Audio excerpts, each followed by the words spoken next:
வயநாட்டில் ஏற்பட்ட நிலச்சரிவை போல தமிழகத்தில் நடக்காமல் இருக்க நடவடிக்கை எடுக்கப்படும் என அமைச்சர் முத்துசாமி தெரிவித்துள்ளார். கோவையில் செய்தியாளர்களிடம் அவர் பேசியவற்றை சூப்பர் பைட்ஸ் பகுதியில் காணலாம். யானை வழித்தடத்தில் சென்ற பொழுது சில பேர் யானையால் தாக்கப்பட்டிருக்கிறார்கள். அது அவர்கள் எதிர்பார்க்காமல் நடந்த ஒன்று. அதில் பாஸ்கர் என்ற ஒருவர் அந்த யானை தண்ணீர் குடித்து விட்டு திரும்புகிற பொழுது அவருக்கு அந்த யானை வருவது தெரியவில்லை.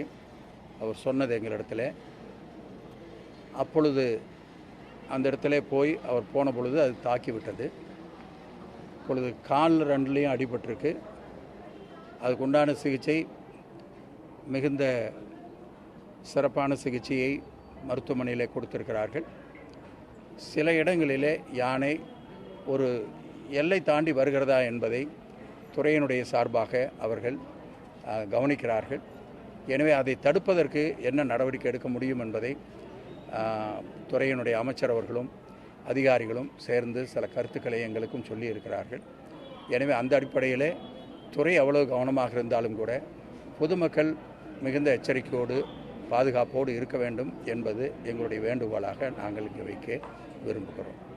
இப்போ கூட கேரளாவில் ஏற்பட்ட அந்த நிலச்சரிவு இன்னொரு 10 நாள் அங்கே ஒரு நார்மல் சிச்சுவேஷன் வந்த பின்னாடி நம்முடைய அதிகாரிகள் ஒரு டெக்னிக்கல் டீம் போய் அங்கே வந்து சர்வே பண்ணியிருக்காங்க.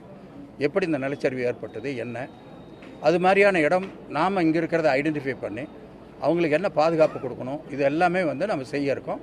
அதனால் இந்த ஹாக்கா ஏரியாங்கிறது இப்பொழுது தேவையில்லாத இடத்துல இருப்பதை எடுப்பதற்காக, அதை ஒழுங்கு செய்வதற்காகத்தான். இன்னும் தேவையான இடம் எந்த இடமோ அந்த இடத்தை அதில் கொண்டு வருவதற்கும் ஏற்பாடு செய்யும்.